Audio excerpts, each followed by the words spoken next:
What a game that I just saw between Newcastle and Brentford of London, of course, and literally a game of two halves. But before we get into all of that, please, I'm not here to be shameless. Sometimes, maybe, you never know. Salty, bitter, you know how it goes. But not today, anyways. Not tonight, certainly. Just make sure you smash the like button and subscribe if you're new. Give it a chance. Give it a few minutes. Give it a minute. You might like what you hear. I usually have a little bit of a breakdown going on here. You'll see that in a second. But formal discussions. Some of you are obviously Newcastle fans or the Toon fans, and obviously you like to see how I do this kind of stuff. So hold your horses a little bit. Let's get straight down into business. 2-1. Jacob Murphy, that guy, top 5 at the moment as it stands. Chelsea chasing. You've got a Newcastle, got decent. I know I might have said it wrong. Please hold on with me. I say it about 3-4 different ways, right? But yeah, chasing that Champions League, top 4, not even top 5, top 4 potentially as well. And you've already got a trophy to go with that in the season, won the season. Let's just get down into business, because honestly, if I say a lot, it might come across as I'm glazing this too much. What are you doing? Focus on your own club. Stop doing this. Stop doing that. Don't care. Anyways, straight into the nitty-gritty of things. This is what we learned today. This is what I learned, but I'm going to call it we, because I like to see what other people have as their points as well, in terms of like what they might have noticed in the game. I was watching Liverpool. I think it's just about to finish pretty much. And I was mainly focused on which I thought was probably the most entertaining fixture out of all of them in terms of balance. But yeah, the midfield. Let's just talk about the midfield. It was literally in the first half, I thought how it probably wasn't even like 2-0. But at the same time, if I can produce you a nice little stat, if you actually see how many shots were actually on target, it might think something different. All these XGs, eye test, in terms of just stats as well, it shows a different story. From the minute get go, I thought, for me anyways, it was already won. The game was pretty much in the balance or tipping in the balance of obviously Newcastle's lot, in terms of the Toon's lot, however you want to see fit, how you don't want to pronounce it. Tonali, Bruno Gomes, and Joe Linton, probably the most balanced and probably the best midfield three in the league but not by far, but a good margin. It's just super balanced, and everyone complements one another very, very well. I thought tonight might have been Bruno Gomes' one of his more silent games. But in terms of Joe Linton, if you even look at his own heat map, or just even through your own eyes, you might even be watching from the stadium. That man was doing everything in his power with Livramento at left back to keep Mbeumo silent, and which we're going to get onto that anyway, or Mbeumo. And it worked really well. It nullified pretty much a lot of Brentford's attacks. I don't think they really even had a sniff in the first half. I can't remember. And it was a decent tactic from Eddie Howe, something simplistic and what you could say that you used to see 20, 30 years ago. It's as simple. Close down the wide men, close down the spaces, and you're pretty much, after that, grit and determination is what's going to get you through the game. So yeah, I thought them two were definitely very much key in this game as well. Bruno Gomes keeping the ball pretty much all the time. I think he lost the ball about 5 times for the whole game, by the way. And even Joe Linton, for his standard as well, he's obviously a little bit more, further advanced 8. So you can expect him to lose the ball a little bit. But no, by no means, Brentford, it doesn't mean that Brentford were poor in defense. When it comes to in terms of chance qualities or chance creation, you could say it was a little bit lacking. I don't know if any of you lot agree, but in terms of the shots, like the Toon for me were literally, or Magpies, literally just letting off shots left, right, and center, but just couldn't really find a target in some of them instances, right? And then, of course, when anytime Brentford tried to come over, Livramento is wicked, by the way, but they couldn't do nothing. They were literally at one point pinned back. And then on to my next point is the whole defensive side of things, because it wasn't just Livramento, it was probably the other two, but I want to speak about them in the next half a little bit more. But Livramento, for me, in that first, he absolutely silenced one of the best right wingers the Premier League has to offer at the moment, right?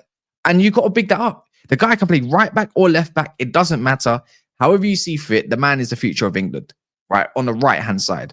Whether it goes into a back 3 or maybe as a wing-back system, the guy's got it all, and he's a very much all-round capable defender. He deserves a lot of plaudits, especially tonight. He might even go down as one of the man of the matches. For me, I can't really decide at the moment. But that's for you guys to decide anyways. But I thought, you know, he needs some of them flowers, especially for that first half. It was very, very notable. And I'm pretty sure you might be able to pick out who you might like as well. Obviously, we'll move on as well, because that man who also, I know he came off for Joe Willock in the 66th minute, if I'm correct as well. That cross was literally old school. You just got to appreciate crosses when wingers play on their more favored foot, on their favored side, which is like literally where they have to be a little bit more direct. When you just appreciate good quality crosses, it just reminds me of old Barclays. You know, it just reminds me of even how like City were playing about 6, 7, 8 years ago as well, when they used to obviously have both, you know, both sides. You got Leroy Sané, Sterling, the quality of crosses as well. When you had Trent and Robertson a little bit, a couple years further ahead, all of that. Then you go even back. It's just nice to see a different kind of goal for once, and it just fell to Isak just like that nicely. And you know what? I probably got to thank you lot for this, because I didn't really notice Dan Burn and Jacob Murphy. I was always talking about Tonali, Isak. You know, we were talking about at some point, one point back then, anyway, Callum Wilson before his injuries and whatnot. You can talk about, you know, Fabian Schär. There's so many different players. You know, the return of Lewis Miley, a bit more of a name rather than a Jacob Murphy's, but you need these players in the squad. They're so important. Everyone needs some decent squad players. You know, it can't always be a flashy name. And he's having his best season. It's as simple as that. I've got told apparently is he a Newcastle? I don't know if he's a Newcastle lad or anything, but apparently he supports them. I don't know. I know Dan Burns certainly does, but regardless of all that, I think he is another one that's just, he's not getting spoken about probably more than he should do. Like, I think Monza praises him quite a lot. When Daps, even when we go to watch some, obviously some of the games on the TV as well, we kind of notice like, oh, who's that on the right? Because it was last season, it was the purple patch of Almiron. And this season now is, you know, we're talking about, oh, you know, Newcastle, they need a right winger. Yeah, sure they do. You need a lot of depth over that side. You know, you've got Livramento, and obviously you want to build that side to be something. But if you think you're going to go into Europe, whether it's Europa League or what's it called, the Champions League, you need these players that are going to come on, make a difference. So explosive. He's got a lot of energy to offer. And you can see why Eddie Howe likes him, trusts him, and he delivers. And today he definitely did deliver that. So yeah, big up to him. You know, if he stayed on for the whole match, he probably would have got man of the match, obviously. But we'll move on from that. And again, we might have to go a little bit of a tier, like a poll or something. I'll see if I can run one in the comments afterwards. So yeah, that would be very much interesting. Don't forget to like, people. The fun button, very, very important. So big up to all yourselves that are doing it. And even if you don't like what you're hearing, oh, you're London, you're Sovna and all that kind of stuff, I get it. Anyways, moving on. And this is pretty much is that man as well. I've obviously, as a channel, you have to talk about it. You have to keep mentioning it. Obviously, there's a lot of summer transfer activities, a lot of rumors, and simply as this, I think now, you know, I can see Liverpool and Arsenal making offers, sure, but I feel like they're not going I feel like he's going nowhere. That man Isak is going nowhere. See the way he celebrated that goal. You can tell he's so eager, like he's so hungry to want more. I feel like when the players sometimes over celebrate, they obviously got something else in mind. And I saw that today as well. And everyone was buzzing, fans are buzzing, you know, and I thought, you know what, this man ain't going nowhere. He just looks like he loves the club. You know what I mean? He looks like he's embedded with the fans. You know, even when he goes into another season of football, come on, he's going to get a bumper deal or something. You know, if Newcastle can absolutely, you know, like stick to their ambitions of what they want to be, I'm pretty sure it will resonate with a lot of the other players, especially him, because he's pretty much, if not your most talented attacker. And then now look, we forgot you didn't have Gordon today. Imagine that. We haven't even mentioned him, and he's not there, not till next game. Anyways, I think I can't remember who have you lot got. Remind me in the comments. I can't remember who you lot have got. Anyways, is it Leicester? I think you might have Leicester away. But regardless of all that, I can't see him moving. I think he's staying. It's too much money, too much value. Second half. See, now this is where it flips over. Two games or two different games. Brentford really switched on the heat, you know, and this is where I feel like sometimes when it comes to the Toon, anyways, they don't mind it. They don't mind sitting back and being a little bit more reserved until that goal came, of course, with Visser.